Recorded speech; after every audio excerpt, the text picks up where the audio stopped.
Our Heavenly Father, we're grateful that we can gather as a community tonight, and we're grateful that we can discuss this important matter of property taxes. We ask that we can have a spirit about us of understanding and that we can explain to the residents as best as possible our decisions, and that we can, more importantly, listen to their feedback and try to understand different places that they're coming from, and that we'll be able to be mindful of their thoughts and their advice.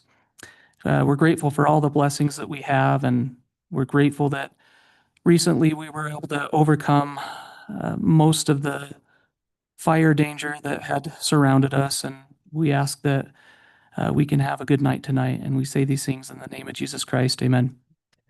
Please stand for the pledge. I pledge allegiance to the flag of the United States of America and to the republic for which it stands, with liberty and justice for all.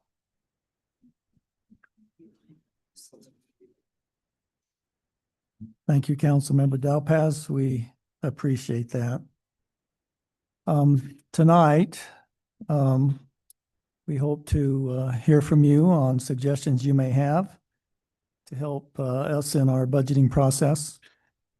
It's good to see so many people here. Just a few things before we get started. Information that may be helpful to you. And let me cushion these comments with the facts that we know nobody's happy about property tax increases. Nobody likes property taxes. As I said last night in the sewer board meeting where we had a truth in taxation, is frankly, people hate property taxes, but yet no one's come up with a better way to finance a government at this point in time.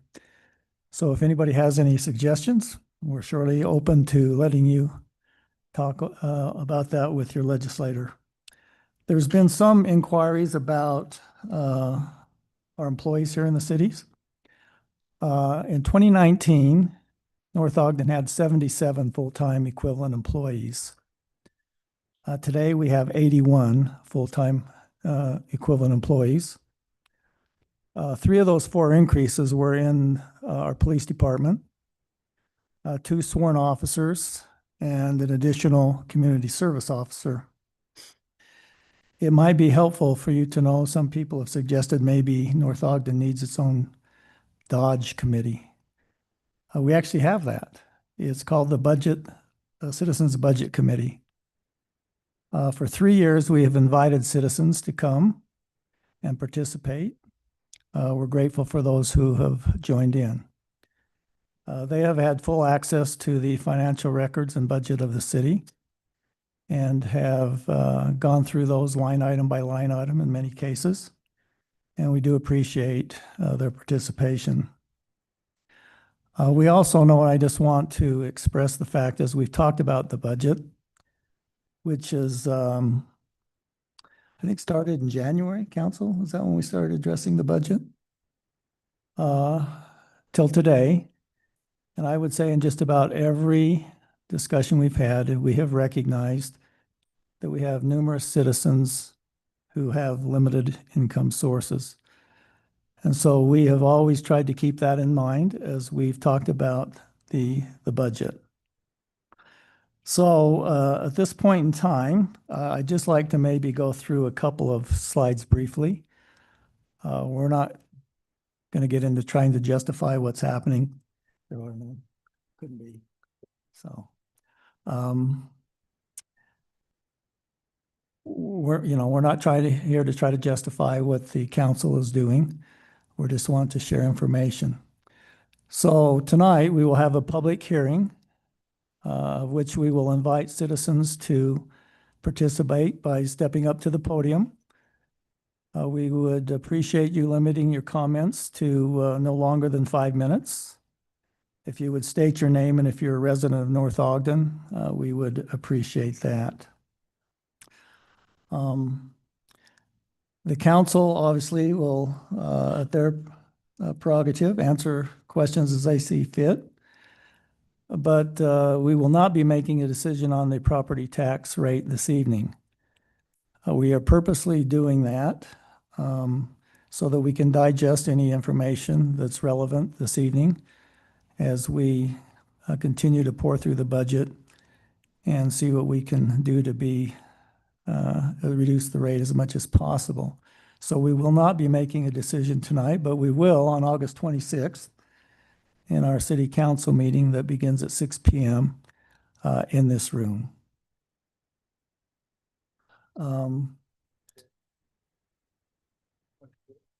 26th at 6 o'clock, sir.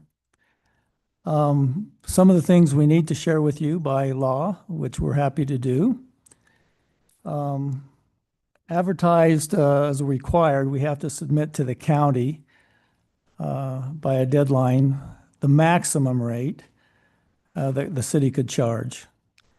And that doesn't mean that's the rate that will actually be assessed, but that was the maximum rate that was submitted to the county and advertised. So that increase, if it were to take place, would generate about $475,000 of additional income to North Ogden City. The average value of a home in North Ogden, that's the average, is $535,000. If the taxes were increased as stated in our communication to the county, that would be $60.62 a year, about $5 per month. Of course, businesses don't get the exemption, and they would be paying about $110 on average additional per year. John, next slide. So we want to share with you, and just so you have this information, what the use of the proposed property tax increase is, combined with any increase in sales tax the city may receive. Salaries are obviously the largest part of that increase this year. $383,000 is salary and benefits. We have a policy here at the city that we pay our employees the market rate. We do a survey each year to determine that we're being fair with the compensation of our employees. Our utilities on all of our buildings in the city have increased about $100,000. Just like you're seeing, our electric bill, gas bill, those things are not going down, they're only going up. Our insurance costs increased about $50,000 this year. That was primarily in our workers' comp. We had a couple bad accidents in the city with employees, and our premium has been increased about $50,000 overall in insurance. Then, of course, this being an election year, the county runs our elections for us. Because we had a primary election and another election that will take place in November, we are paying the county $42,000 to run the elections for the city. So that would give you, I think, an idea of what's causing the proposed increase in the city. Tonight, I would hope that as you speak with us, that you can share with us ideas on if the city's doing something we shouldn't be doing, providing services we shouldn't be. Feel free to let us know what you'd like us to reduce. If you know of something that we're doing that we can do better, we're surely open for suggestions. And frankly, if we're not doing something you think we should, please let us know that also. So let me just share with you the next steps. Tonight, we'll hear your comments, your suggestions on what we can do better, and any proposed changes. Between now and next week, that'll give the council time to digest your comments. Our finance director will continue to comb through every line item on the budget, every revenue source, every expense that we incur, to see if we can dig out some additional things.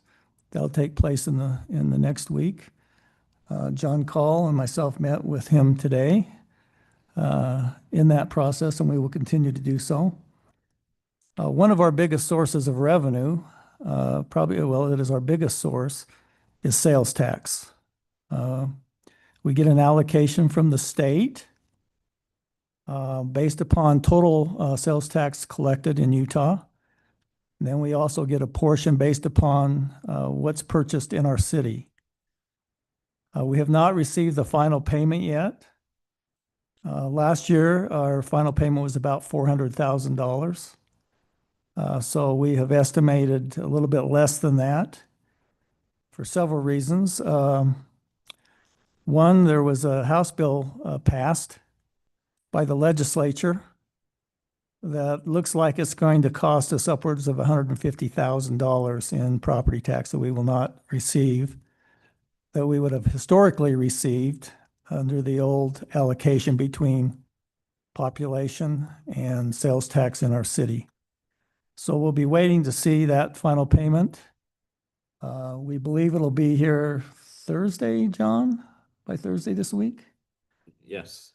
So we will have that final number before we talk to the council about what the final tax increase may be. I would suggest tonight, after you've heard comments from the public and the information we've shared, that if you have additional questions come up, that you would call us and speak with us about your suggestions and what we can do to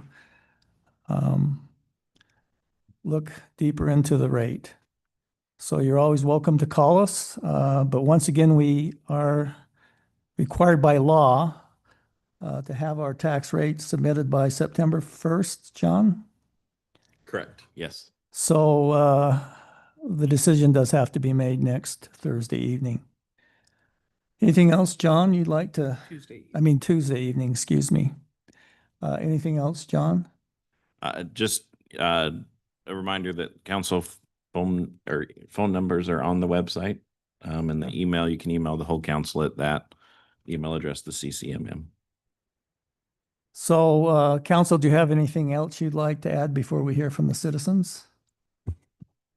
You mentioned capital projects. Just wanted to make sure that we were talked about that.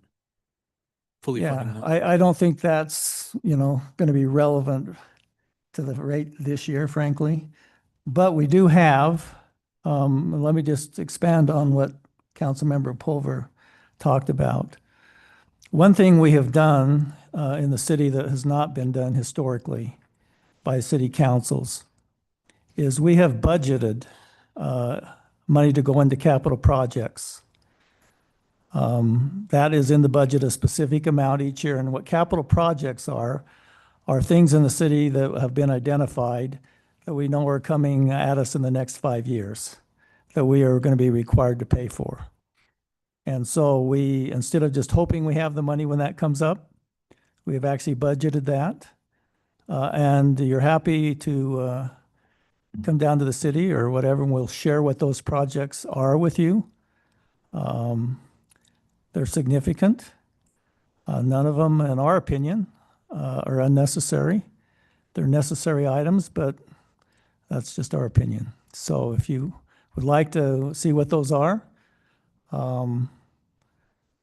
they are available. Some of the bigger ones are keeping our parks in shape.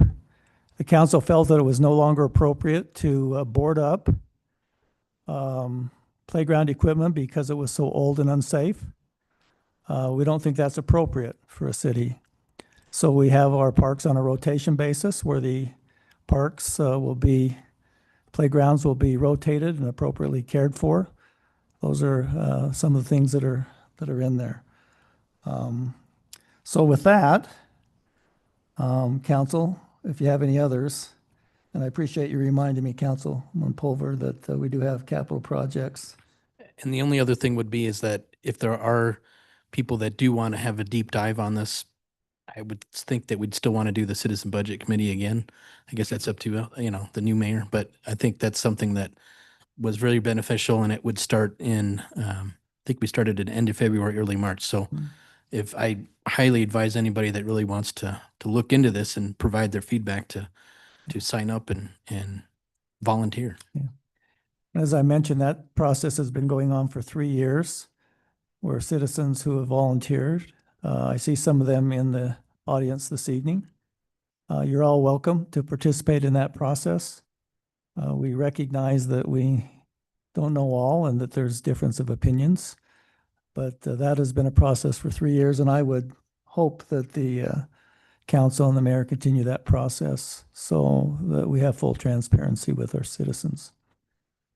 So with that, what I would do at this point in time, this is a public hearing. So I would now open the public hearing, which now means that you as citizens, if you would like to come up and comment and make suggestions, we'd ask you to step up to the podium.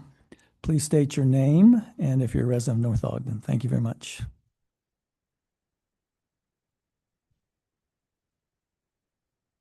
Hello, my name is Brian Bartholomew. I'm a resident of North Ogden. My home was almost ground zero this last week, so it's been kind of exciting at my house. But a year ago, I stood right here when you guys were proposing a 9 or a 10% rate increase. And John talked about how we needed to hire more people. And then the council talked about how this is going to go to roads and this, that, and the other. And afterwards, Blake and I had a pretty good discussion about how this was going to fill potholes. And so, long story short, I ended up on the Citizen Budget Committee. And it was very good for me. I enjoyed it, learned a lot. I would like to do it again this year. It's very informational. But a lot of that Citizen Budget Committee, we discussed roads and the need for roads. And the last meeting that I recall, we were focusing heavily on what the roads, how far behind we were in the anywhere from $5 to $100 million was discussed about we're that far behind on the roads. And in my research, talking to other citizens, basically the option was we increase property taxes or we do a road fee. We put it on our utility bill and call it a road fee. And the road fee would be used, and I don't care what you call it, but if you designate it that, it's used specifically for the roads. And at that last meeting, we had a simple hand raising, who was in favor of the fee versus the property tax increase. Also, the reason the fee rather than the property tax increase is because property taxes goes into the general fund and can be used for whatever you guys decide. At that last meeting, as I recall, it was a 3-2 tentative vote calling it a fee. And that was our recommendation to the city council that we would do a road fee. And again, that money would be designated to roads alone. So I find it curious that here we are now a few months later, and you guys are proposing a 15% tax rate increase. And I don't know if you're also going to be adding a road fee to our water bill, but I have continued to ask other members of the community what they would like to see, whether it's a general throw the money in the pot and let you guys decide what to do with it, or put it specifically towards roads. And I am yet to find one person who is excited about a property tax increase, but every one of them says, I would support a road fee. Now, the number as discussed in the Citizen Budget Committee can be, debated and discussed, and it's always going to help, but we're not ever going to really get ahead.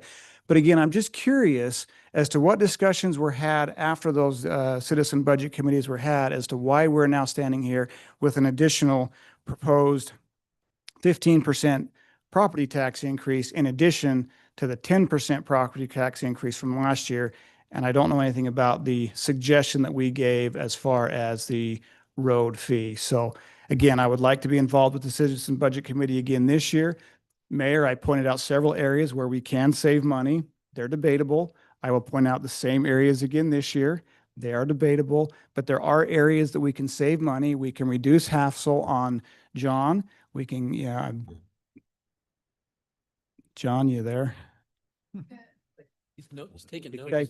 You're not listening again. It's okay. But again, my point is I'm looking forward to more discussions about why we're doing an additional 15% property tax increase. Thank you. And Brian, thanks for your participation. And, hopefully, and we can go over this in detail with you, what's causing the proposed. Frankly, as I said in the last council meeting, without getting into the details, our hope is that it'll be probably in the higher single digit number. Sure. And But again, we got to wait to see everything that comes in. So my perspective is put the money towards roads. But the first thing you mentioned in that increase was salaries. I don't want to go into the discussion that John and I had about his statement about the entitlement that the city employees have to their raises, but again, put the Sure. money towards roads. That's where we need it. Okay, thank you. Thank you.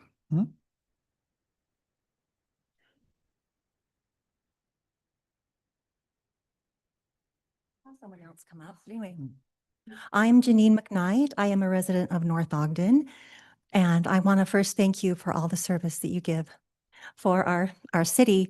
In just a small way, I understand because I served 4 years on the Lakeview Heights Board, here in North Ogden. So in a small way, we try to keep, expenses down so dues won't go up. So, but in the meantime, yes, I am very, an understatement, very unhappy with these property taxes because this is the third year in a row. My home value has gone down, yet taxes have gone up. The last 2 years, it's been manageable, but this year it's in the hundreds. And so I wanted to make a statement that I am very unhappy. And as far as suggestions, I don't know other than seeing all the homes being built and all the businesses that should increase the property tax, base. I realize a lot of those are in Pleasant View, but I believe also that we share, all of, our services with Pleasant View.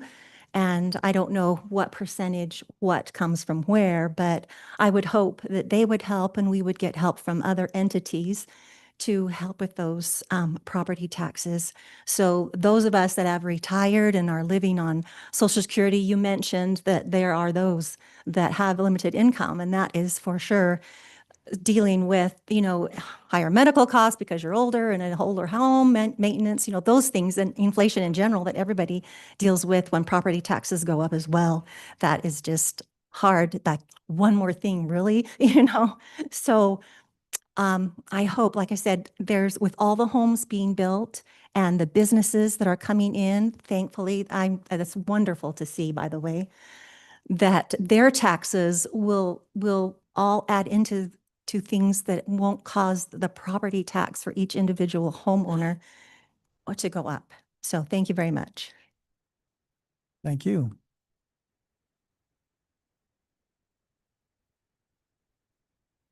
My name is Douglas Varner. I live at the top of Lakeview, so I'm a resident here in North Ogden. I also was a little bit surprised that my home value had gone down, but property taxes were going up. And I'd just like to address two items that I have discussed with your planning manager. So I have been somewhat involved in discussions before. The first item is that being in the utility industry, I do work for Rocky Mountain Power. I understand how things are built. In fact, one of the debates going on right now is the data centers that are going in the area and the infrastructure that has to be put in to support those data centers. And yet the ratepayers pay that money years before those data centers go in, and they don't end up incurring those costs. One of the discussions I've had with your planning manager is the cost, the road deterioration, the capital projects that you guys are incurring because of the increased building going on, not only on Washington, but also up towards the top of the hill. Are those costs being passed to us where we're not benefiting? We're not getting the advantage of that. And I would hate to say, but the answer is yes, because I've had the discussions about, well, our rates to the builders are way too high and we've got to keep those down. So those are obviously getting passed to us.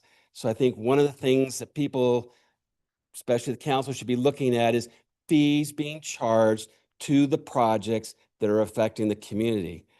The second thing I would like to just mention, and whether this is going to need to involve another election that takes place with some people that will discuss it, but the fire district has a budget that is 77% the size of your budget.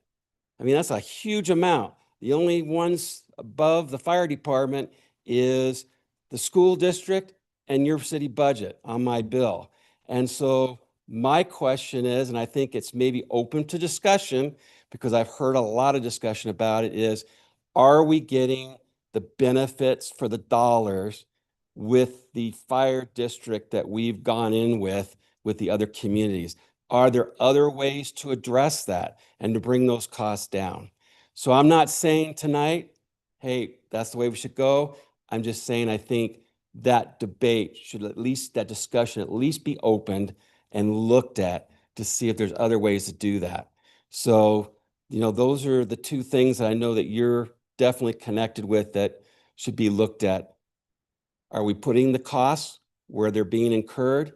And also with the fire district, which already had their discussion, but I think that's a discussion that the city should be having. I'd prefer for my money to maybe come to the city for those services if it can be handled more efficiently and more effectively. Thank you.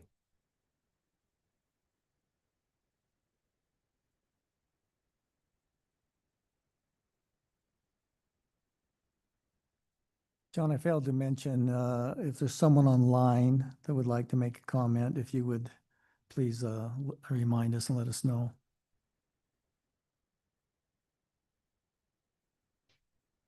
Anyone else like to make a suggestion, a comment tonight to help us?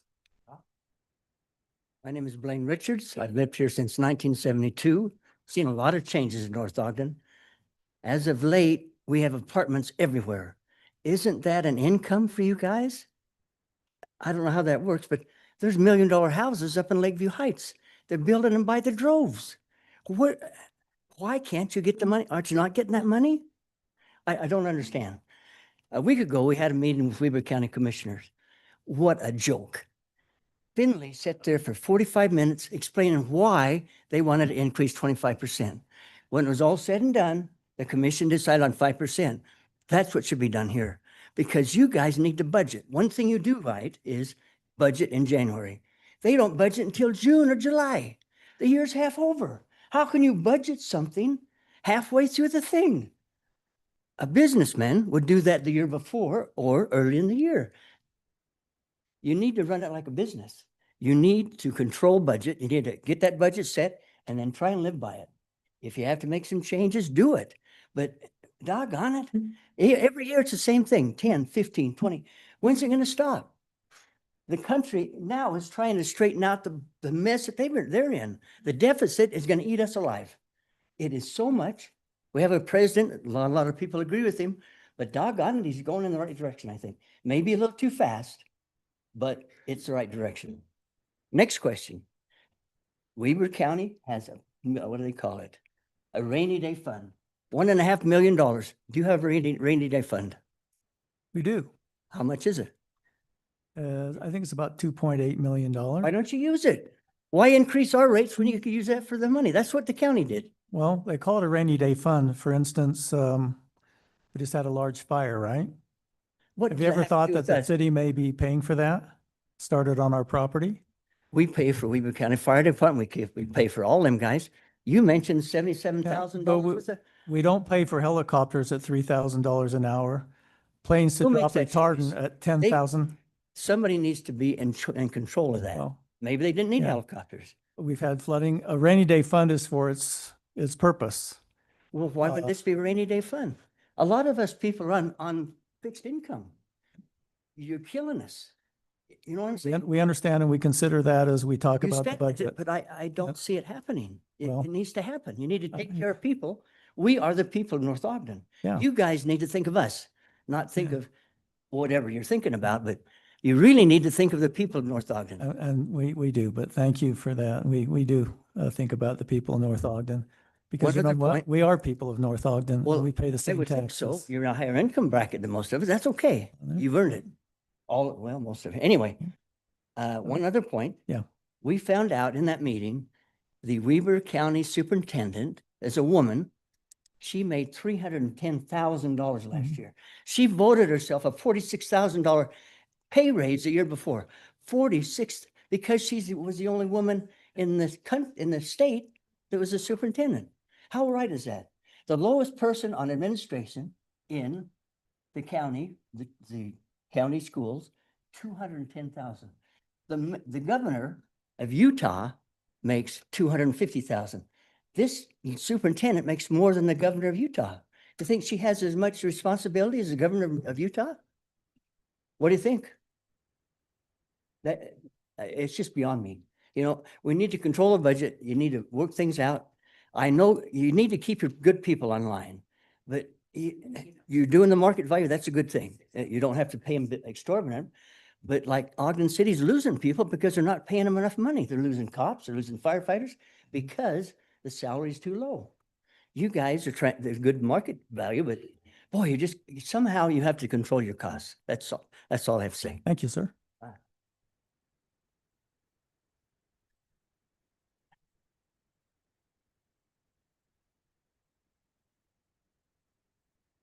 I want to second what you said about getting costs under control. We moved here from out of state 40 years ago last month and made this our home. And it's become our home. We was just starting a family before we moved here and added 3 more kids after we moved here. They've all gone to Green Acres and North Ogden Junior High, Orion, Weber's High, and same with our grandkids. And now that we're retired, we see, in my view, the prices that homes in this state that we're seeing is not really a true reflection on the home's values. I think it's an artificial cost because of big money investors like BlackRock, who needs to be taken off the face of the earth, the people that are in control of that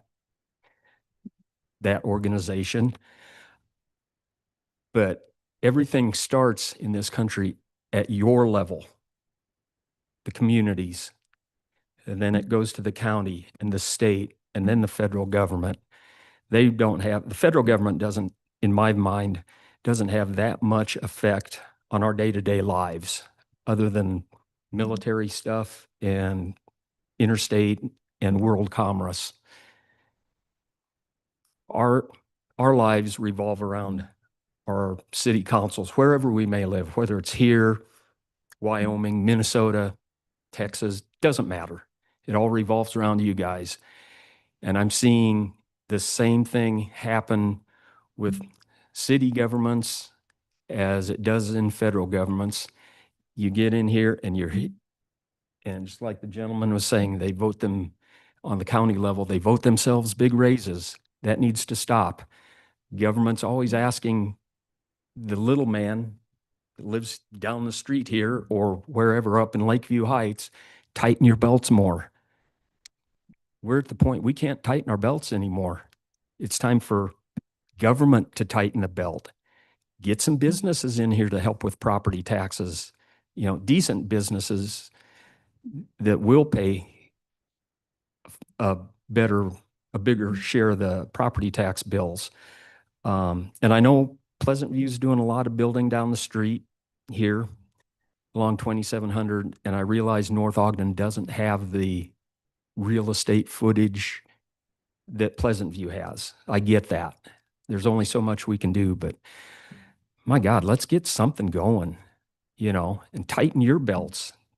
Let's have some out of the box thinking, not just same old, same old. This is still a community of 8,000 like it was when I lived here. It's grown. We do have different needs, but you can't just keep dumping things on citizens, especially a lot of the people in North Ogden now, were young, like my age. When I moved here, I was 30 years old. Now I'm 70. And we're at that point now that we can't tighten anything. We've done the American dream. We worked hard, we bought houses, we paid them off. And now let's just keep raising our property taxes every year so the government can kick us out of our houses. We're just being taxed to death, and we need to find other ways to do it. And before I quit, since I came in late, it's my fault. I don't know if it's been addressed yet or not. In the notice I saw, talked about a transportation fee for our water bill. Can somebody enlighten me on that? We'd be happy to, but that's not an issue in tonight's public hearing. Okay. So come down and we'll give you all the information you need. All right. It was mentioned in that Yeah. notice that it talked about that. Yeah. So And it's not included in the property tax, but come on down and we'd share with you the study we've got and it's still a tax, and look at my water bill or electric Yeah. bill or Rocky, Questar bill every month. And there's a half a dozen taxes on each bill. That's insane. Quit taxing us to death or we'll see 1776 again. I'm ready for that. Sir, thank you for your comments. Could you leave us with your name? My name is Scott Pittman. Thank you. Thank you.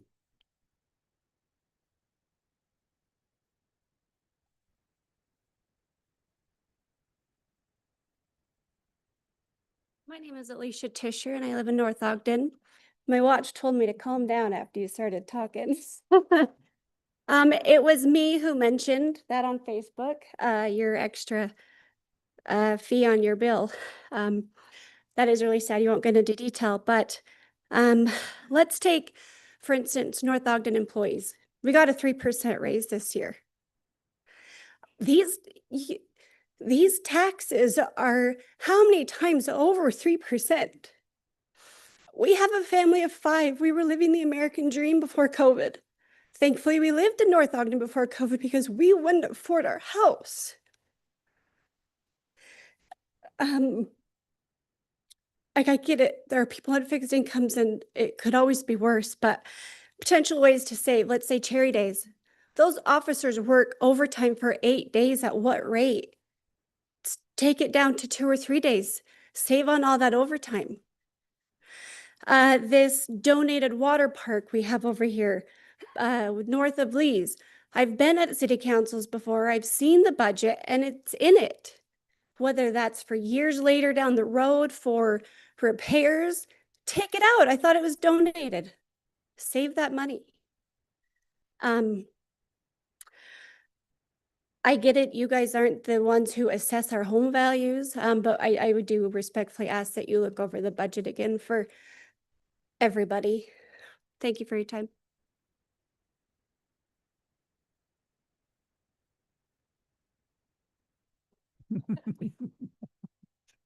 This one's on me. My name's Terry Smith. I've been here for about 23 years. So I'm going to ask you straight up. What dingbat came up with 15% and how did you come up with it? Sir, I'd refer you to I don't know if you came in late. I think, identified everything that's causing the increase. No, that's not what I asked you. You came up with 15%. Now, how did you come up with that? That's on property taxes. That is a budget. Now, can you explain to me how you came up with a 15% number? Yeah, I can explain that to you very easily. We said, here's our increases for salaries for the employees. By the way, I want to point out one thing. When I became the mayor, do you know what a police officer was making in this city? What a police officer started at $19.83. You know how That's much what a police you officer know how much a started at. teacher was making? Well, I'm not talking about teachers. I'm talking about police officers who put their life on the line every day, as we just saw in Tremont, Utah. Okay. $19.83. I You know what we were? We were the training ground for other agencies. We have got our police salaries now in line with what other agencies are paying. In fact, we have many agencies coming in here and we do a study. But how we got to the number, sir, is that we said, here's the additional expenses we have. Salaries and benefits for employees, insurance, utilities, and what was the fourth one? And the elections, the county's charging us $42,000 to run our election. We added that up and said, okay, what percentage of that is of the increase we need in property taxes to fund that? That's how we arrived at it. All right. So I understand what you're saying.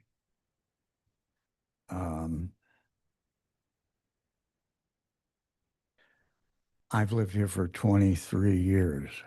My property taxes have gone up 300% in 23 years.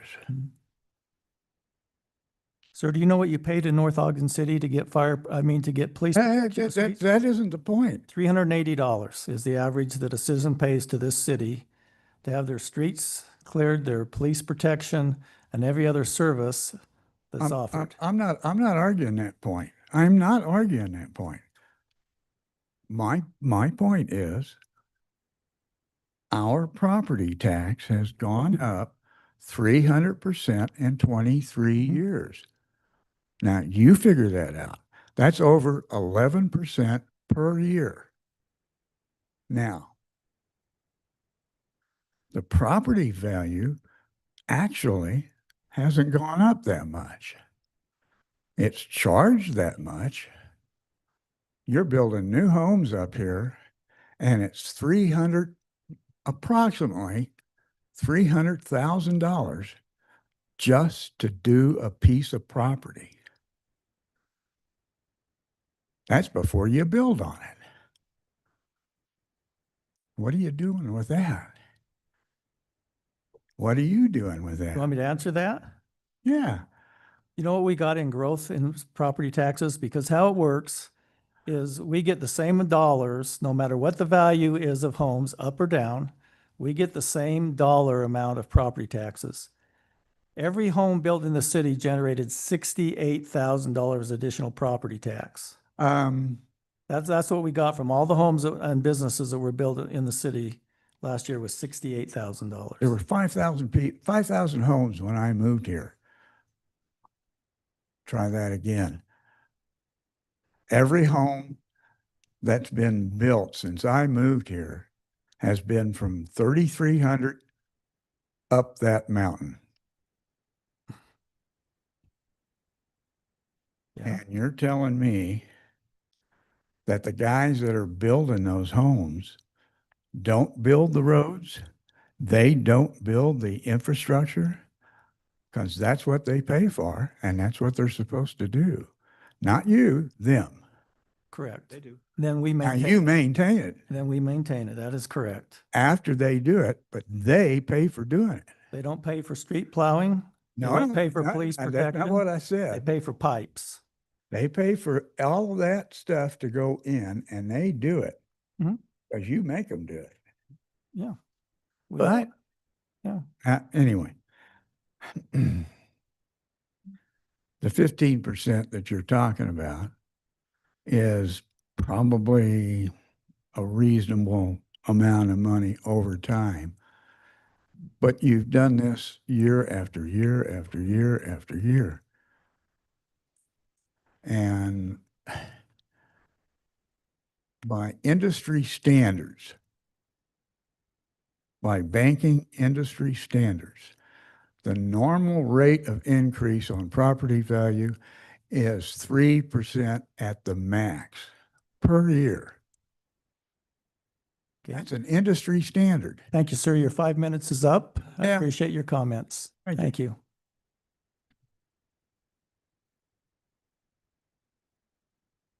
Well, some of what I was questioning has Do been you mind answered. stating your name? My name is Julia Cole. Thanks, Julia. I really had a question that I live in an area that has a ton of growth, big homes, expensive homes at the top of the hill. And I see businesses being built. I want to know when those homes are built, when those businesses are built, does it help? Is it supposed to help our property tax rate, or is it costing us money to have that growth? I've always heard that the more growth, it's going to help. I've never seen it help. So I just want to know, I just want to have that answered. What does that do? Is it supposed to be helping our rates go down? Because I see all these houses and I think, oh, great, we'll have more property tax coming. We won't have to pay so much. And then I see a big increase like this and I think, is it helping or is it hurting? Well, That's my you know, it's in the eyes of the beholder. Let me try to answer that for you because I'm sure there's a lot of citizens that are interested in that. Once those streets are put in, the gentleman pointed out, the developer does pay that. When they build a new home, there's impact fees. We charge them impact fees to cover the effect on the water, the sewer, et cetera.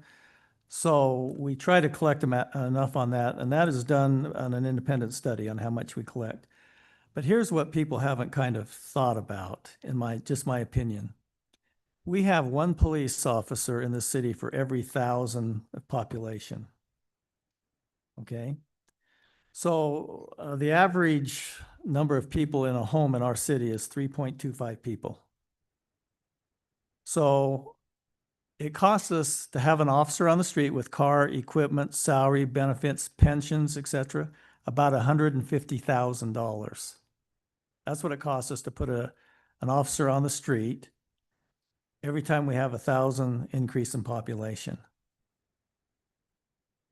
All those houses that were built last year generated $68,000. No, total increase in property tax was $68,000 for the homes that were built. I'm talking about property tax. And the county sends us that number. We have that number. I think it was $68,000 because we don't have to hold a truth and taxation hearing for natural growth. On top of that, now we have more streets to plow, more streets to clean. So my opinion is you don't get ahead by the more homes you build because you need parks. You need more of those things. Where the real gain, in my opinion, is, and somebody mentioned this, is when you have commercial business. Because in our city, here's one of the problems we have. 94% of our property tax we collect is from residents.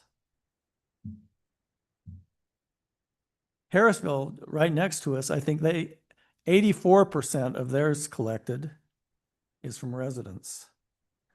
Pleasant View, they have the Pepsi plant, they have all those.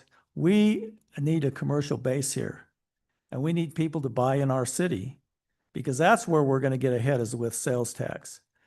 My opinion is property tax isn't really going to get you ahead. That's just my personal opinion and in my small-minded analysis. Sir, I'm sorry. I'm sorry. Anyone else like to come up and comment? Ma'am? Hi, my name is Jordan Malmstrom. I live in North Ogden. I have my whole life. So we were talking about utilities and how that is one of the biggest things too. Have we been looking at doing like solar on like all of the buildings? Because we do have great buildings for solar. And I've seen that we've been watering like before 5 and like when it's the hottest part of the days. The elementaries here. Have we looked at watering when it's dark, as you guys recommend to us? As you guys also recommend us to get solar just to help us with utilities? Have we been looking at that citywide? For our buildings, ma'am? Yes. If we haven't, we surely will. But we continue to do those analysis, but we surely will. Just because that is what you guys said, one of the highest things, like Yes. underneath. Electricity, yeah. Mm-hmm. So I think that would be a good thing for you guys to start considering, just because, especially right now, we get how many hours of sunlight and what we can use. I mean, of course, it's going to be a bit lower in the winter time, but just with everything else, just to help with utilities. And I know the Wasatch Power is probably not happy to hear about this, but just to help with all of that little things, because it's the little things that add up. Okay, thank you. We have another lady that hasn't had a chance to speak yet, so if we could hear from her first. Thank you. Hi, I'm Nicole Shane. I have been a resident of this area since 1980. First, I want to thank you for the clarity of what was going on in the fire up there. It's one of you texted, I think it was a couple of you texted on Facebook so that we knew what was going on. I appreciate that clarity.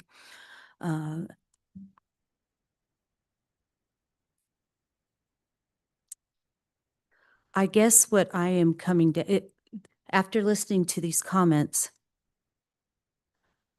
if we are not making significant income towards our property tax dropping with people building up here, please stop building. I miss my small town North Ogden. Pam, let me respond to that because I think there's really a misunderstanding.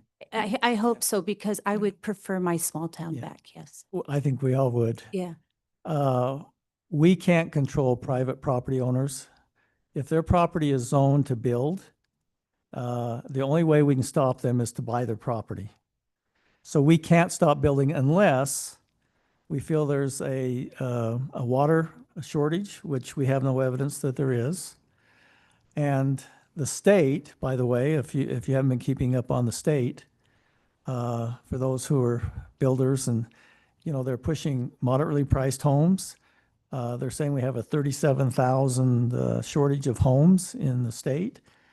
And basically they're telling us if we try to impair building, that they will take zoning away from us at the city, and they will zone for us.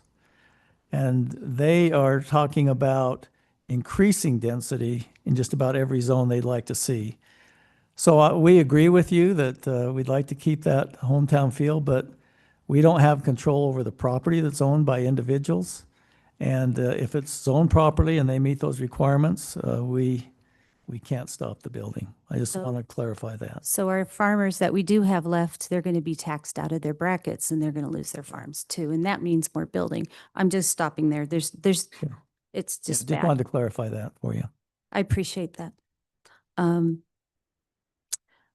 Is there a place where we can, you did mention where we can find the capital projects that we are having to pay for the future? I'd like to see that and Okay. know where to Yeah. go. And most especially, I am the council president of Ascension Lutheran Church on 1100 on Washington Boulevard. And as council president, I am responsible for every penny that comes in. If I don't have a penny to spend, I do not spend that penny. And we have to keep to our books because if we go over, we shut down. I don't know if there's going to be a surplus money, and I certainly can't go to my members and say, we have to have more money from you, so therefore we're going to tax you higher. And I know I'm being simplistic here. We don't have in our pockets, being a former school teacher, I've seen this. If you start taxing us more, that means less meals on the tables of our senior citizens, of our parents who are just barely getting by in their apartments. I'm not even talking about homeowners. We are going to start stripping away their food. We're going to start taking away things like milk, warm socks in the winter.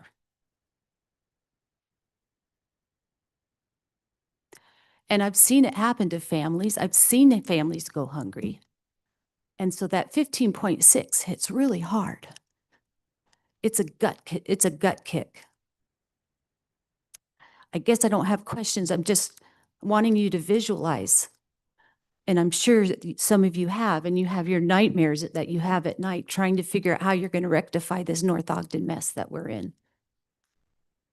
But year after year, adding a tax, losing farms, families not eating. And finally, is there a place where we can go where there's a transparent accounting for every single penny that you guys spend or are projecting to spend? Either one of those, so that we can understand why we don't have milk on the table. And that's very simplistic again, but I'm truly affected by this. Yeah, the answers to your questions are yes, you can come down anytime to the city. The books are public records. You can see those. Additionally, you can participate in the Citizens Budget Committee that Mr. Bartholomew mentioned. They have access to every single line item in the budget, what's being spent, what it's for. So we'd encourage you, if you'd like, to join that. And you can see the whole workings of the city, where the money comes I'm from. going to tell you, goes. being on the church council right now is about as much as I can handle, okay? Yeah. But I would think that tonight would have been a really nice place to see a chart, a line item chart for us to look at so we can understand where you guys are making some difficult changes. Yeah. That might be truth and clarity that we could Yeah. move forward on this, but is there a way to get a printed form if we were to come into the office to look at that and have a conversation? John? It's in the agenda for night included a link to the budget document that's about 40 Online. pages of that line item detail. Thank you. I appreciate that. 43 to be exact. 43 pages to be exact. Well, my church is about 10 pages, so I can imagine There a you video go. would be about there. Yeah. So anyway, Okay. Yeah, it's all available. And if you'd like to leave your name with our recorder, Ryan over there, we can shoot you a copy of the capital projects that we've identified that need to take place in the city over the next 5 years. that need to happen or that we want to happen. We identify as need to happen. Now, you may look at that and say, hey, what about this? And we'd appreciate your comments back on that. But I think any department head in the city would tell you that our instructions to them is we only have needs. Wants are not something we can do in the city. Everybody has their different opinion on that, but you can take a look at it and tell us what you think. Okay. Thank you. I thank you. appreciate the work you do.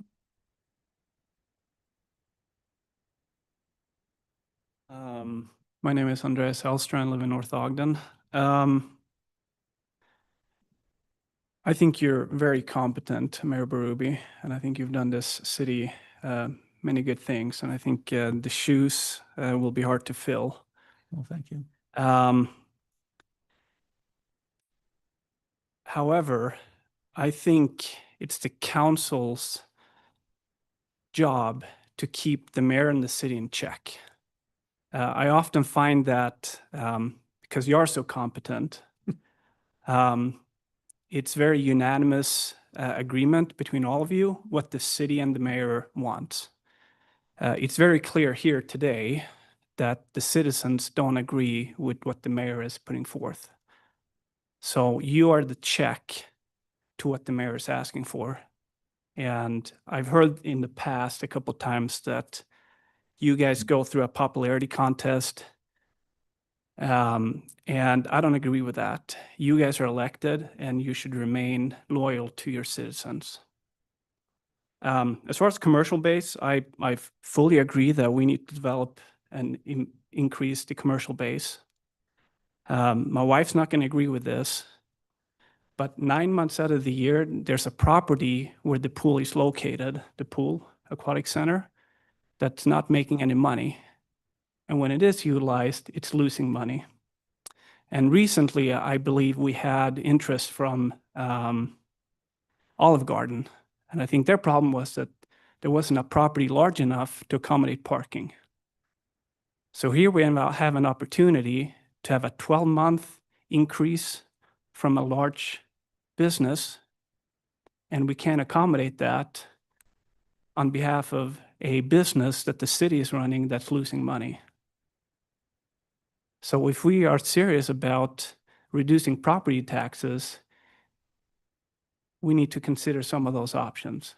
Not saying that's the right one, but we should consider that. I guess that's all the comments I have. Thank you. Thank you, Andre.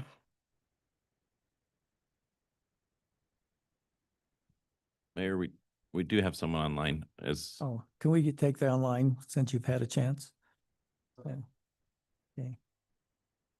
so it's Martin Curian. Martin, would you Hey. like to? Yes, are you able to hear me clearly? Yes. We can. Yes, Okay, thank you. hey, I'm a resident of North Ogden. I have been for 5 years.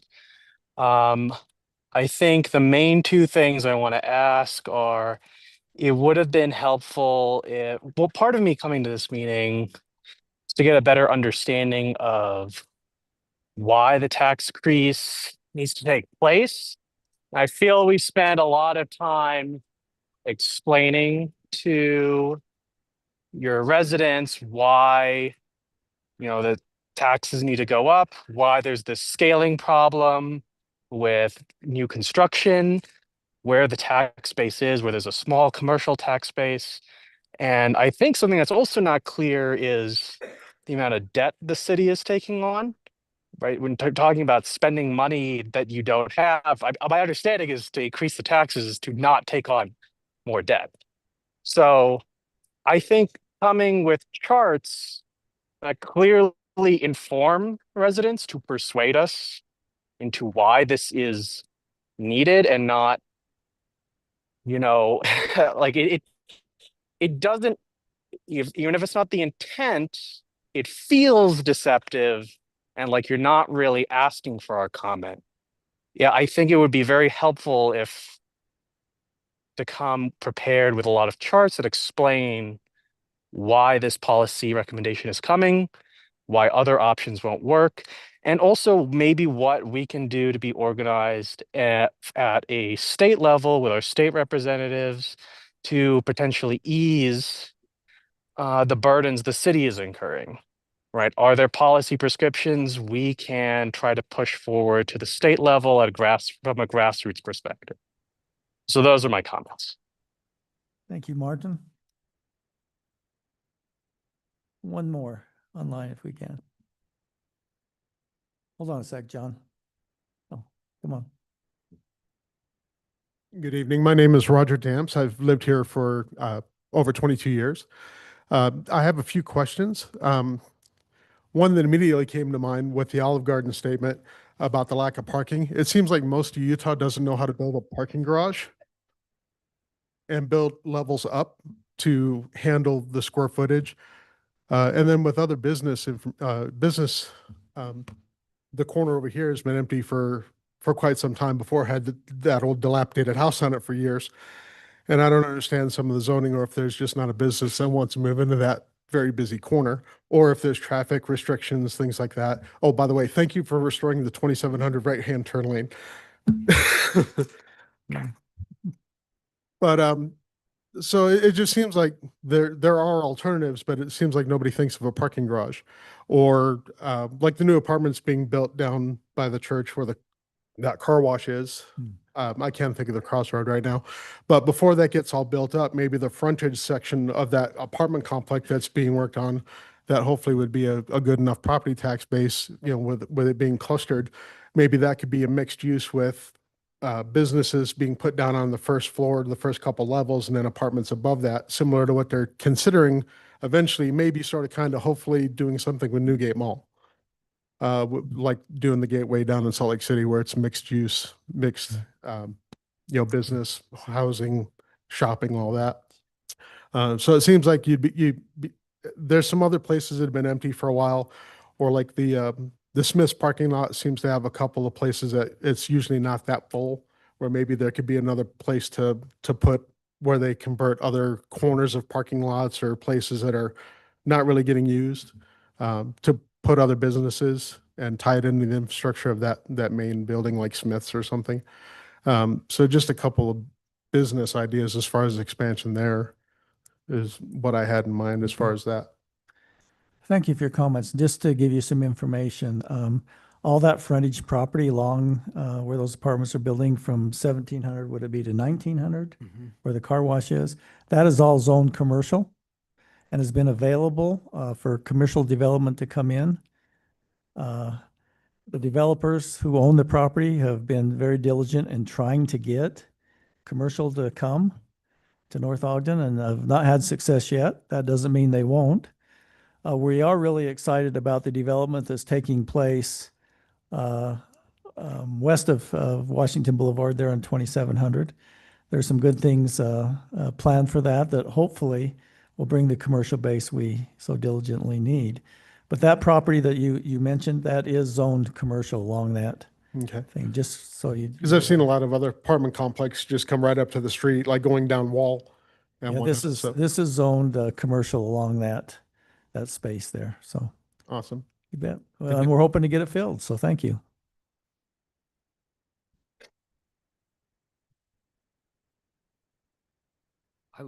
I would just like some clarification on a couple of the commenters that were here previously. Number one, you mentioned the county charges the city 42,000, I think you said, to have our elections. Would you clarify, if you figure all the small towns other than Ogden City proper that comprise Weber County, that's a pretty substantial amount of money that Weber County is raking in, and I'm sure a lot of that goes directly in the state's pockets. I don't know. Could you clarify that? And then question number 2 for clarification. With a lot of these apartments going in or condos slash townhouses that people would buy instead of a single family home, they'd buy a condo, maybe a young person or a young couple buy that. Do they pay property taxes like a single family home or like an apartment? I believe the property tax for that apartment building would be rolled into your monthly rent and the owner of that apartment building would pay that. How does that work with condos? Yeah, you if please it's explain those two things. single owned, yeah, they would be assessed as a residential property. Okay. Now, you may or may not be aware of this, but the council has been really focused on trying to require home ownership versus home rental. And so when a developer comes in and wants to do a multi-housing project, we are trying to really press the issue of ownership. And so on those, if they're individually owned, they're assessed and pay property tax. Your first question is I can't answer because I don't know what the county does with that money. But there's a lot of things, for instance, most people don't know this, just they think that when our officers ticket somebody and the revenue comes into the city, that we're motivated to write more tickets because we get all that revenue. 85% of that goes to the state of Utah. Yeah. Giving tickets, Uh, letting you pull over, and they yeah. stop putting down. Okay, if you'd like to comment, sorry, I'd invite you to come up to the podium in just a second. We have one online. But the 15% we collect just about covers the cost of us running the court with the judge and the prosecutor and all those things. So, but I can't answer what the county does with the money. John, could we get the person that's been waiting online or did they leave? So it was Martin Curie and I lowered his hand. Oh, And the majority of the cost to the county is the mailing and the ballots printing. The majority of that 42,000 is for that. so. Okay, sir, now if you'd like to comment, feel free to come up, give us your name and we'll go from there. Rick Hauk, North Ogden resident. I've been watching Facebook on the police department, the number of people they pull over and the number of tickets they write. On an average, they were writing about 120 tickets a week and only not writing tickets, pulling over 115 to 120 people and only writing maybe 20 to 30 tickets out of that. Somebody asked on Facebook why the difference in why aren't the police writing tickets? And it came back with, we only get 15% of the ticket amount. 15% is a lot more than zero. My checkbook says it anyway. Wouldn't that offset? And I know you have court fees and stuff like that. So add that to the fine, the court fees to the fine, as other states do, and have that write 100% of the tickets in lieu of 15% increase in our taxes. Okay, thank you. The fines, I believe, John, are set by the state. So the state set what we can charge. Why can't you add a fee? Because they don't allow us to. They set the fine. And, you know, I'll look into that, the number you quoted. We have a new police chief here who is. They also quit posting it on Facebook about 6 months ago because people were commenting on it. Okay, well, we can talk to the chief. We'll make a note about that, of talking to the chief. What we've asked the police to do, obviously, if there's major violations, they're ticketing those. What we start with, we like to educate. I've received calls about two things in the city recently: speeding and stop sign violations.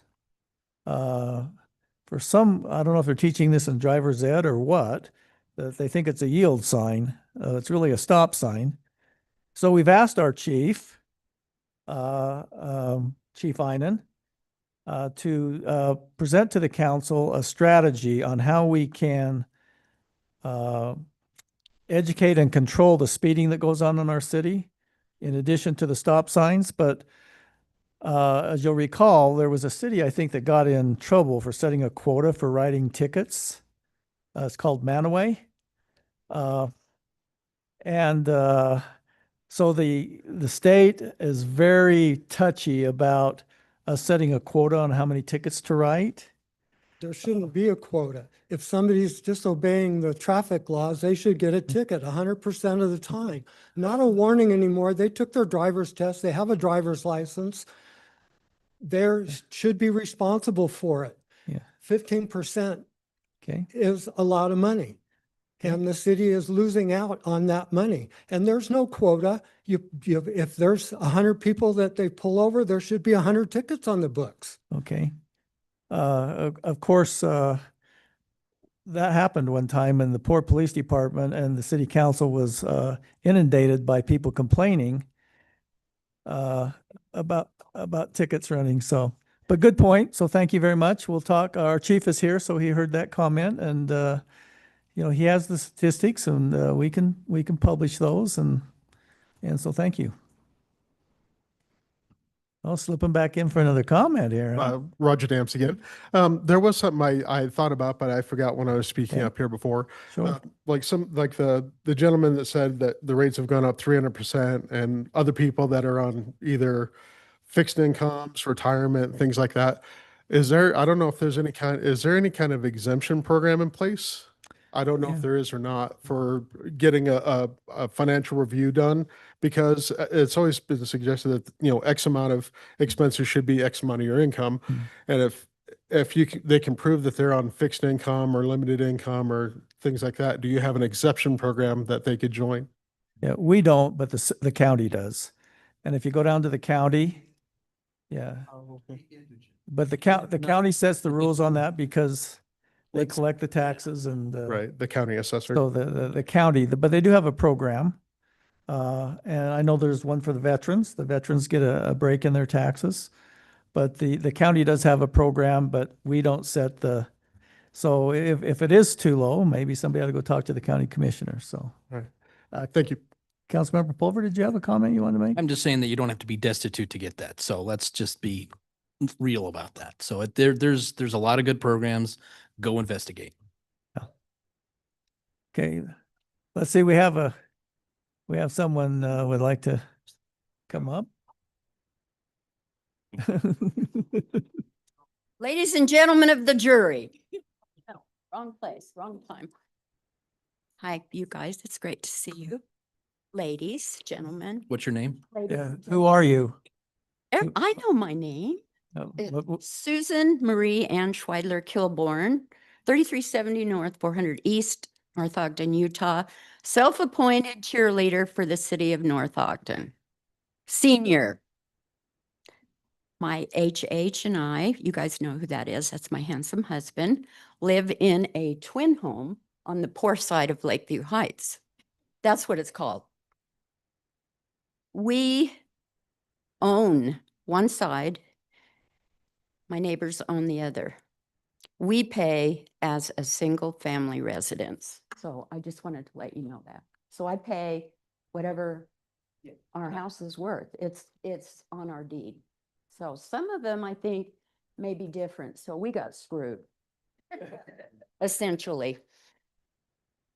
I counted how many people are here tonight.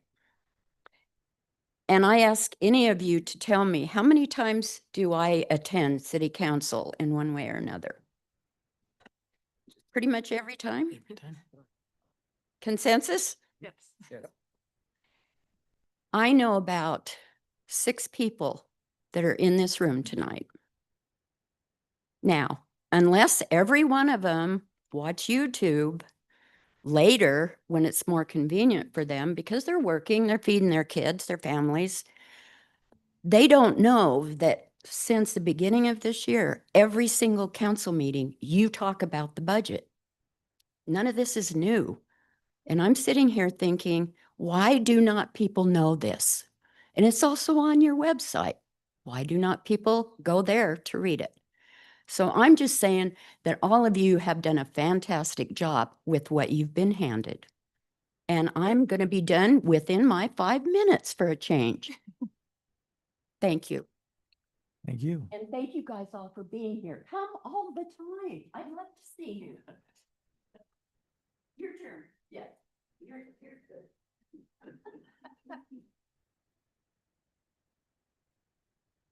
Bill Swanson, North Ogden resident. I'm here to do two things. One, a plug for the Citizen Budget Committee. I've been on that committee for the last 3 years, and we need you to be there. There's several new faces this last year on that committee, and we had, 14 meetings, 13, 14 meetings that lasted 2 hours each. So about 30 hours of meetings, and I don't know how many hours the individual members put looking over. And we go department by department, line by line, every budget item, and make suggestions on where cuts can be. So please, it'll be sign up time here real soon. The other is just a bit of a clarification. This isn't your budget, Mayor. In our system of government here in North Ogden, we have a weak mayor system. The mayor doesn't get to vote on any ordinances unless there's a tie. And with 5 members, there's rarely a tie of 5 members of council. And the budget tonight that the mayor presented is the budget that city council and the mayor working together with staff have agreed upon that is the appropriate budget. But it's incorrect to say that this is the mayor's budget and you guys are here to keep him in check. It's actually you guys that create the budget, and it's you guys that get to pass the budget. So I'm grateful for the work that you do. Mayor, I'm grateful for your expertise in accounting and all those things and the wonderful things that you've helped the city do over the last 6 years and on the budgeting. Council members, I'm grateful for the many, many, many hours that you have spent on the budget. As was mentioned by Mrs. Kilborn, you guys have been working on the budget since January. And every council meeting, there's discussion about budget. There have been meetings dedicated strictly to the budget. So I appreciate the time and effort that you've been in. My plea to you is the same as every person that's here in the audience tonight. Keep the increase as low as you possibly can. That's it. Thank you for your work. Thank you for your efforts. And sign up.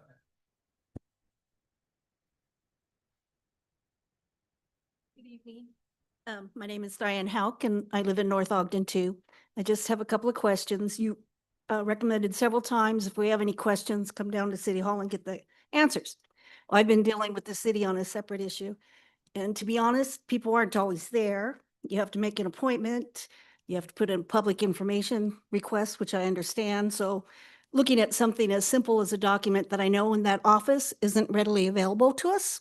So when we're coming down to ask questions about the increase in taxes, will that be readily available to us?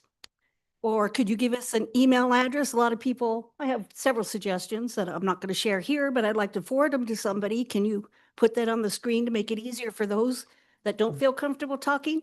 Because I'm very familiar with the planning and building department, but to be honest, to get somebody to give you the answers, it's not always easy. I'll make you a deal. You let me know when you want to come down. Mhm. And I'll meet you down here and I'll go through anything you'd like to go through personally. How's that? That's fine, but there are a lot of people here that I'm sure have questions that are intimidated, don't want to come up here.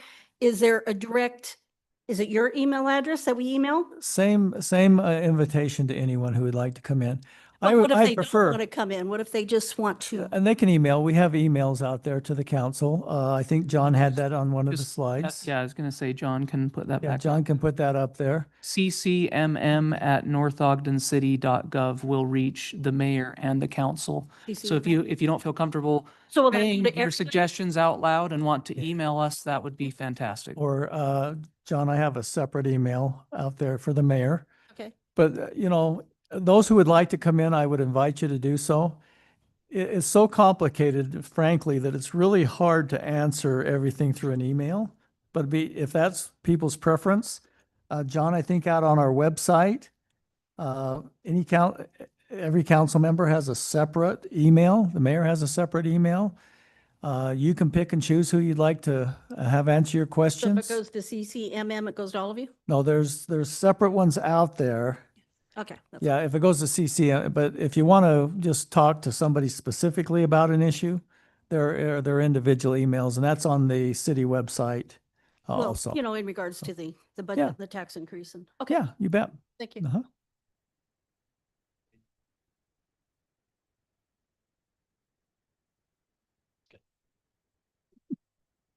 If you'll allow me one last comment, and this is not addressed to anybody up here because you can't do anything about it on property taxes. Somebody over here, I think you were commenting here a minute ago. The last, I've been retired for the second time for 3 years now. And it's going to stick this time. But prior to me retiring, I explored the option of relocating to somewhere else in the West, whether it was Wyoming. I looked at Texas and a few other states.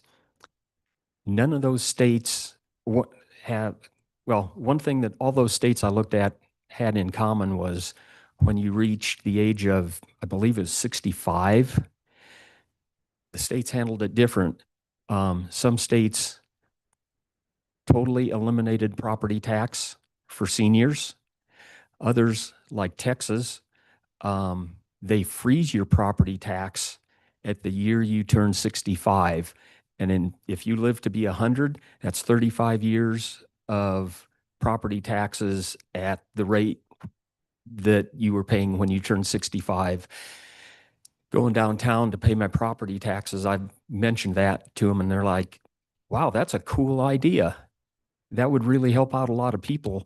And I know you can't start it at your level, I don't think. Maybe you could start a revolution, but I've been working. I had a pretty good dialogue going with our state representative from South Ogden because she was on the taxation and finance committees, and she lost the election last fall. And I've been trying to establish that same rapport with the lady that from South Ogden that's doing that same job now. And I've gotten a positive response from both of them that maybe the state needs to look at that. I know you can't start it at the council level, but maybe if everybody that's sitting here is upset with your property taxes and you're retired or living on a fixed income, start calling your representatives and let's get a movement going. And maybe we can change the way property taxes are done, for the seniors in this state. Thank you. Yeah, as I stated early on, I think property taxes are the worst tax there is. Brent Call. I live at 835 East, 2100 North. I live in one of those $1 million homes that have been mentioned. I've been a resident of North Ogden for off and on for over 50 years. And I operate a business that has a budget probably similar to what the city has. And so I understand the challenges that are faced. I get to do that without the bureaucracy that you guys have to deal with. And I know what a challenge that is to figure out how to run an organization of that size. So first of all, I want to compliment the city for the way that they operate, the way that they run. I know a number of you personally, and I think the city is run by people of the highest integrity. And I think you guys do a wonderful job of managing, budgeting, and trying to figure out how to make things work. We live in an amazing city. We live in an amazing state. And one of the reasons that we are privileged to live in a state like this, in a city like this, is because of the work that people like you do. And so I want to compliment you on that. I also am concerned about tax increases.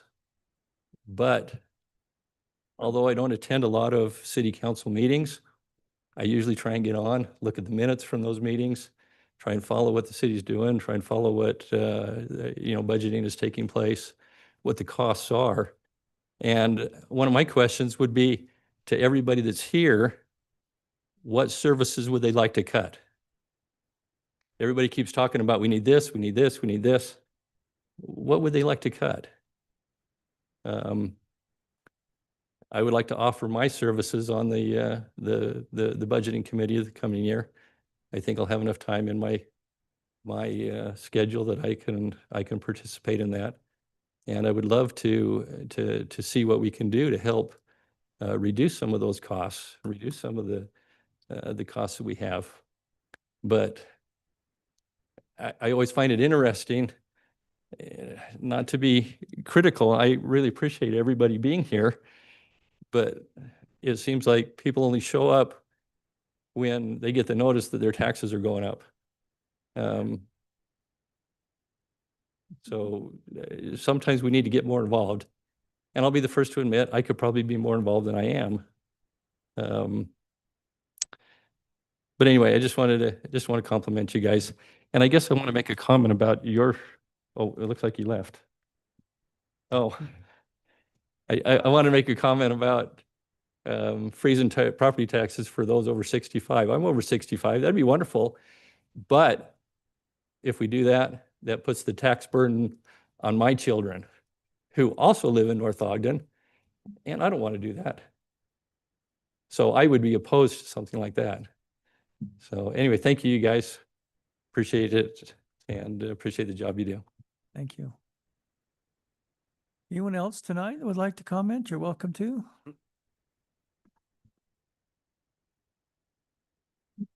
Mayor Bruby, my name is Jim Murray. I live in North Ogden. Good, nice to meet you. Yeah, I know you well. And you think I always come loaded for bear, but I'm not loaded for bear today. I just want to say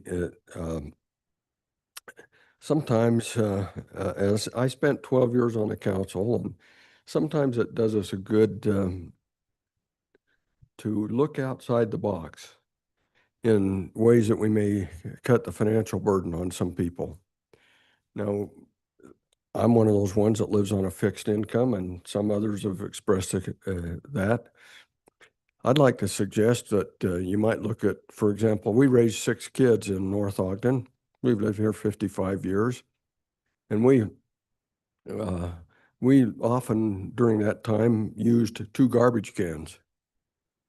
We no longer need 2 garbage cans. We need 1, and it only needs to be picked up every 2 weeks. And so we could do with just a blue garbage can, and people would know, the garbage guy would know that that gets picked up just every 2 weeks, and that could cut a cost on people on fixed income. Often we look at the city council, when I was on it, there were things that were brought up that said the national average is such and such.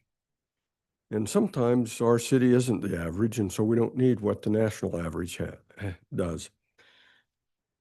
I'm not sure that we need I'm not going to say that we don't need the national average of what police protection is. We probably do. We may not need the national average of parks. And I've heard us talk about parks and equipment for parks. Some years ago when I was on the council, and Phil will know this, I fought really hard because the major user of our parks was AYSO, the soccer organization.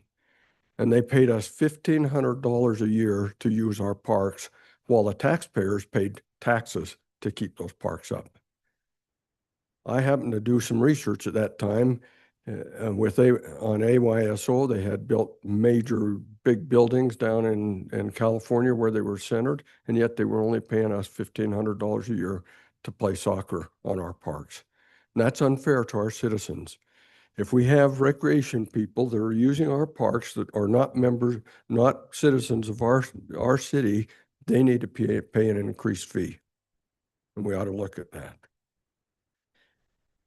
Now, not too long ago, a citizens group approached me and asked me if I would run for mayor. And I told them, you don't have enough money to get me to run for mayor. And I'll tell you why I wouldn't run for mayor. He gets all the blame. You guys could do all the voting. The only time he gets a vote is if there's only four of you here to vote. Then, and if two of you vote for and two of you vote for against, then he gets a tiebreaker. That's the only time he gets a vote. So really consider seriously your votes and what you hear from the people here. You represent the people, and we know that you try to do a good job, but search for those outside things. You know, those holes where we might be able to cut costs for all residents and some on the senior citizens. I would just encourage you to do that. And thank you for your service. Thank you, Mr. Yuri. Anyone else this evening? Anyone online, John? Okay, thank you for your comments. We appreciate it. The invitation is open. Ryan is our city recorder. She sets up any appointments for the council and myself. More than happy to meet individually with you and answer questions or take comments if you feel uncomfortable this evening. That invitation is open.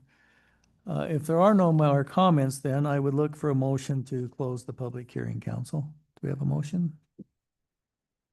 I move that we close the meeting tonight. Second. Do we have a motion and a Please, second, council? Sorry, I need to restate that. I move that we close the open hearing, public hearing. Public hearing. Still second. Okay, second. Any comments, council? Questions? All in favor of that motion, please say aye. Aye. Okay, the public hearing is now closed. Once again, I would encourage you to, if you'd like to attend next Tuesday night's council meeting where a final decision will be made on the tax rate, please come and join us 6 o'clock in this facility. Council, any comments you'd like to make? Councilmember Dalpaz? Thanks for everyone coming and providing your feedback. Just wanted to echo if you have any questions or concerns especially over the next week, because next week will be the actual meeting where we adopt the percentage. Please call me. My phone number, as well as everyone else's here, is listed on the city website, so you can get in contact with us or send an email. But I do appreciate everything that everyone has had to say. There have been some really good points that have been brought up by our residents. Councilmember Severing, sorry. Then we'll go to you, Councilmember Watson. Thank you, Mary. I appreciate that. I just wanted to address a couple of really quick responses. You know, the city in the past has tried to bring in new businesses to the city, but any of you who maybe run your own business know that they do a lot of feasibility studies. And if they don't feel like they can, that an area can sustain them, they just don't come here. Okay, so we're trying to do our best when it comes to that, but the city doesn't handpick who comes and who doesn't come to the city. One of the gentlemen mentioned the apartments. I think it was, well, that's irrelevant. Mentioned the many apartments. I think it's important for the citizens to know that the state holds over municipality over our heads how many affordable units we are providing for citizens. They hold over giving us what's called the B&C road funds. If we don't show that there's a plan for increasing the amount of affordable properties, they actually withhold the B&C road funds, which actually help us keep the roads looking presentable and functional. I wanted to mention that the new right turn lane on 2700, please know that that decision was not a city decision to not have it from the very beginning. It was actually a UDOT decision. But our city engineer actually worked closely with UDOT over the last few years, and they were finally able to agree. UDOT finally agreed with us to be able to put in that right turn. That was not a city decision. And then last but not least, I think it's important, well, maybe two things, but you can actually go on the city website and find the general plan that will show you how different parts of the city are zoned. And you can see where the commercial property is the bulk of the commercial property is. And then maybe one more thing. Thank you. This is my last truth and taxation meeting. I'm really grateful that the citizens took a risk on me on 2 different occasions to be able to serve. I'm grateful. It's been an honor to be able to serve. If there's one thing I could convey to the citizens, the staff, the council members I've worked with, the mayors I've worked with, we don't have pet projects. We don't get kickbacks. If we have a pet project, it's making sure that the sewers are lined so that we can extend their life.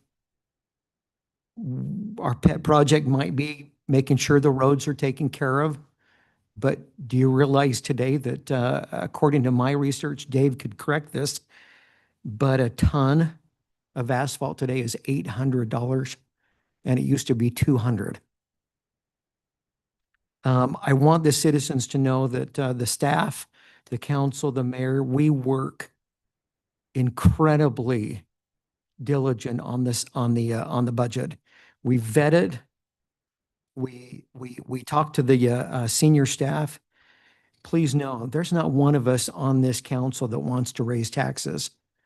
But there is a prudence that I think we owe the citizens to make sure that we're trying our best to stay ahead of future expenses. Because I don't know about you, I'm 59 this year. In 59 years, I've never seen things get less expensive. Do we feel bad? Yes, we do. But what services would you have us change? So thank you for being here tonight. And thank you for being such incredible citizens. From the very beginning, I've always believed and will always say, North Ogden citizens rock. Thanks, Councilmember Severing. Councilmember Watson, did you have a comment? Yes, thank you. Thanks everyone for coming tonight and showing your passion and your interest in this community and providing ways, ideas of ways that things can be improved. I took notes and I think all of us did. We're always open to those suggestions and we'll go through those. Just for those who aren't really familiar on how this works. Before I was in this position, I didn't understand a lot of it. My property tax bill, when it comes, is in the thousands, and North Ogden's portion of that is somewhere around the 11% of it. It's a very small portion, and when it's raised 15%, it's not 15% of the whole property tax bill, it's a 15% of the city's portion. At the average home, as was presented on the slide earlier today, has a $60 increase per year at 15%. And the mayor said we should possibly get this rate down by next week, maybe even a third of what that is. Then that's a third of $60 a year that hopefully will be increased. And so not to say that that's a small amount and that doesn't matter. I'm not trying to say that at all. Our family finances are tight right now, and I get it. But I just felt like it's worth explaining the very, very basics, dumbing it down, because that would have helped me a few years ago, several years ago, when I was unaware that 15% sounds huge when you're thinking of your property tax bill.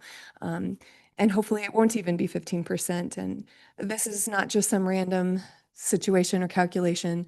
As been said, well, I'll echo that it's been meticulous. And I would also love to have you pull up the agenda from today's meeting, the agenda, the printout that you all have a copy of. It's posted online under agendas. If you hit the link on there, then you can see the whole budget document line by line and study that. So I'd be happy to help anyone find that if you need that. Anyone else like to comment? Here's something for you that you may not know if you look at your tax bill. Do you know the county charges each of us $50 to collect our taxes? Just like to point that out. Um, Councilmember Barker, did you have something you wanted to say?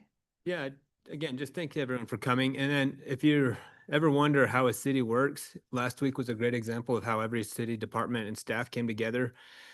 Not only was there a fire, but we also had police. They did a great, phenomenal job helping with evacuations. Public Works, we never once ran out of water. We never came close to running out of water because they were able to get the water to where we needed it.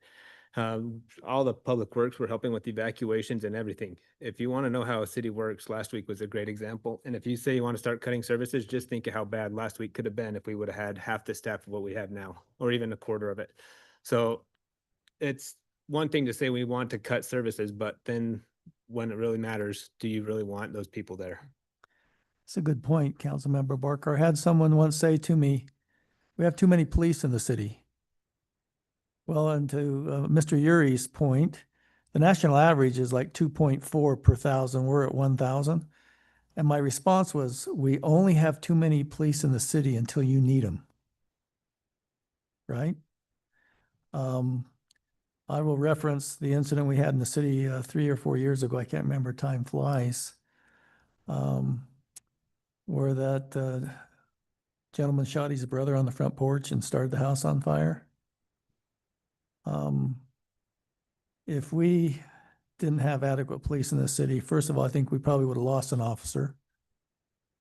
And second of all, there would have been more carnage in that area. And as Councilmember Severing said, this will be my last truth and taxation hearing. But I want to make sure that when I leave, people understand that my number one priority in this city is public safety. And, you know, could I have done more? Maybe. But that has been my number one priority. And, you know, we failed to talk about that. And I'm not complaining about this, but your property tax only covers 62%, I believe, thereabouts, of our police department budget. So you can see that we're using a lot of other resources, sales tax, et cetera, to keep this city safe. But I will never back down from a property tax increase if it keeps this city safe. So you can vote me out if you want, but I'm not on the ballot. All right. John, did you have any further comments as a member of staff? Just to echo the fire support, you know, this room was full of employees for 36 hours straight, and just a lot of good things happened in the community with the fire department, police department. It just was amazing that we got out of that without losing a residential structure. Yes, people talk to me. I said, the bad thing is the fire. The good thing is that we are part of a community that rallied around and helped where they could. And to me, that's the difference between a city and a community, as the community rallies around each other. So thank you, John, for that comment. Thank you to staff and our, I know Chief Inan probably got sick of my texts, but I do get a lot of calls from citizens, and I was telling him, okay, Chief, I got a call from somebody on Nebo. They can't get up. The streets are packed. 1050s, you can't get up the street.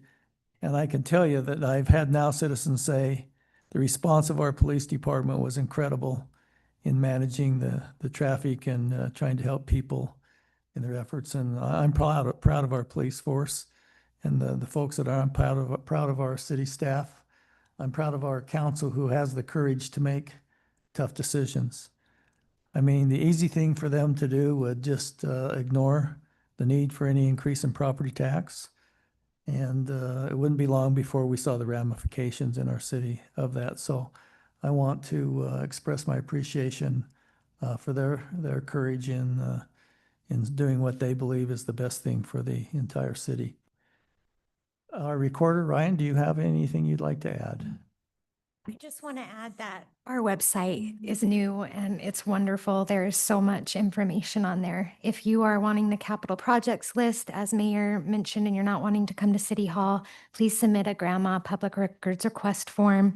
It's on our website. If you have any questions, give me a call and I can get you in touch of one of these guys if you need. And again, utilize the website. Our staff spent tons of hours trying to make that as transparent and as robust as possible. And there's a lot of information for you all to look at there. Thank you, Ryan. Chief, I saw you. Did you have anything you wanted to comment on this evening?